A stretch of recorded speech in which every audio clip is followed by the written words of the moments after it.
অসুর শক্তি মমতা ব্যানার্জি রূপে বাংলায় আবির্ভাব হয়েছে, কটাক্ষ অর্জুন সিং এর। অন্যতম পিতামহ যাকে বলি, তিনি এত বয়স তাও তিনি আজকে মায়েদের কাছে তিনি পৌঁছে গেছেন। আজকে যার মাধ্যমে অনুষ্ঠানটি হচ্ছে কি জোরে হাততালি দিন। মাননীয় প্রিয়াঙ্কু পান্ডে মহাশয়কে অনুরোধ করব তার তিনি যে বক্তব্য রাখছিলেন। অসুর শক্তি মমতা ব্যানার্জি রূপে বাংলায় আবির্ভাব হয়েছে। দুর্গাপুজো উপলক্ষে বৃহস্পতিবার সন্ধ্যে ভাটপাড়া পুরসভা 30 নম্বর ওয়ার্ডের শ্যামনগর নতুন গ্রাম বাজার মোড়ে শাড়ি প্রদান কর্মসূচিতে এভাবে তৃণমূল সুপ্রিমোকে কটাক্ষ করলেন ব্যারাকপুরের প্রাক্তন সাংসদ অর্জুন সিং। তিনি বলেন, এই অসুর শক্তিকে মা নিশ্চয়ই বিনাশ করবেন, কিন্তু বিনাশের আগে এই অসুর শক্তি বাংলায় অনেক ক্ষতি করে যাবে। অসুর শক্তি মমতা ব্যানার্জি রূপ নিয়ে পশ্চিম বাংলায় এসে গেছে। এই অসুর শক্তিকে মা বিনাশ করবেন, কিন্তু তার আগে অনেক ক্ষতি করে যাবে এই অসুর। তাই তার বক্তব্য, বাংলা থেকে রোহিঙ্গা অনুপ্রবেশকারী সরকারকে উৎখাত করতে হবে। বাংলায় যাতে সনাতনীরা মাথা উঁচু করে বাঁচতে পারে তার ব্যবস্থা করতে হবে।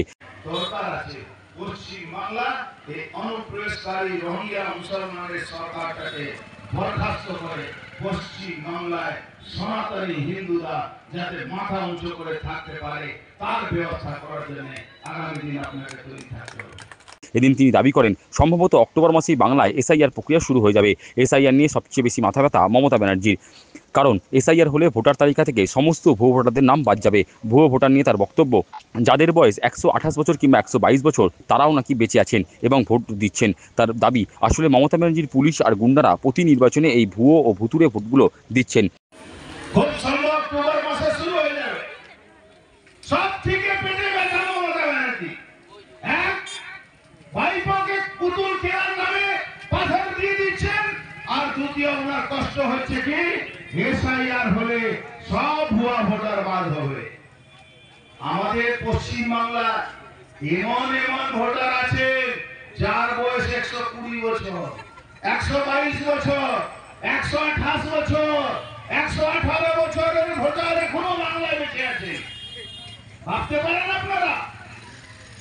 আপনার আমার ঠাকুরমা ঠাকুরদা প্রত্যেক দিন ভোটের সময় আসছেন আর ভোট দিয়ে চলে যাচ্ছে, আর মমতা ব্যানার্জি এই টাকা পুলিশ আর গুন্ডারা তারা বসে বসে এই ভোটগুলো দিচ্ছে। তৃণমূল সরকারকে তীব্র নিশানা করে পদ্ম শিবিরের লড়াকু নেতা অর্জুন সিং বলেন, রাজ্যে প্রায় সমস্ত পুকুর ভরাট হয়ে গিয়েছে, শিল্পতালুক শ্মশানে পরিণত হয়েছে। ওয়েভারলি জুট মিল আর এক্সাইড কারখানা বাদে জগদ্দল বিধানসভা কেন্দ্রে আজ সমস্ত কলকারখানা বন্ধ। তৃণমূল সরকারের আমলে বাংলায় একটাও নতুন কারখানা গড়ে ওঠেনি। তার দাবি, কেন্দ্রীয় সরকার উন্নয়ন খাতে বাংলায় টাকা পাঠাচ্ছে, কিন্তু সেই টাকা হরিলুট হয়ে যাচ্ছে। মানুষ মারা যাচ্ছে। পশ্চিম বাংলায় যে কোনো জায়গা শহরাঞ্চলে চলে যান আর পুকুর কোনো বাকি নেই, প্রায় সব পুকুর ভরাট হয়ে গেছে। ইন্ডাস্ট্রি বলে কিছু নেই। এই জগদ্দল বিধানসভায় একটাও ইন্ডাস্ট্রি চলছে না।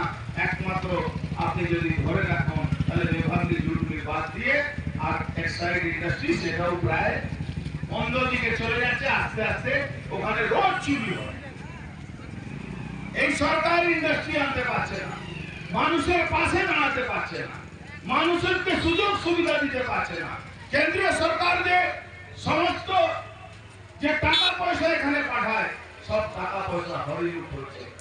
প্রসঙ্গত, বানভাসী কলকাতায় অতি সম্প্রতি 11 জন নিরপরাধ নাগরিকের প্রাণ গেছে। এদিন প্রাক্তন সাংসদ অর্জুন সিং গোটা বাংলার মানুষকে সতর্ক করে বলেন, প্রবল প্রাকৃতিক দুর্যোগ হলে কেউ বাড়ির বাইরে বেরোবেন না। রাস্তায় ছিঁড়ে পড়ে থাকা বৈদ্যুতিক তারে বিপদ ঘটতে পারে, তাই পুজোর দিনগুলোতে দুর্যোগ হলে খুব সাবধানে ঠাকুর দেখতে বেরোবেন। এই জাতীয় পূজাকে কিছু লোক চেষ্টা করবে ধ্বংস করার জন্য। যদি বৃষ্টি হয় খুব সাবধানে বাড়ি থেকে বেরোবেন, না বেরোলেও ভালো। কেন কোন জায়গা কোন তার লিক হয়ে কার অ্যাক্সিডেন্ট হয়ে যাবে, এর জন্য হাত জোড় করে আপনাদের কাছে আমরা আবেদন করে যাই, খুব সাবধানে ঠাকুর দেখতে বেরোবেন।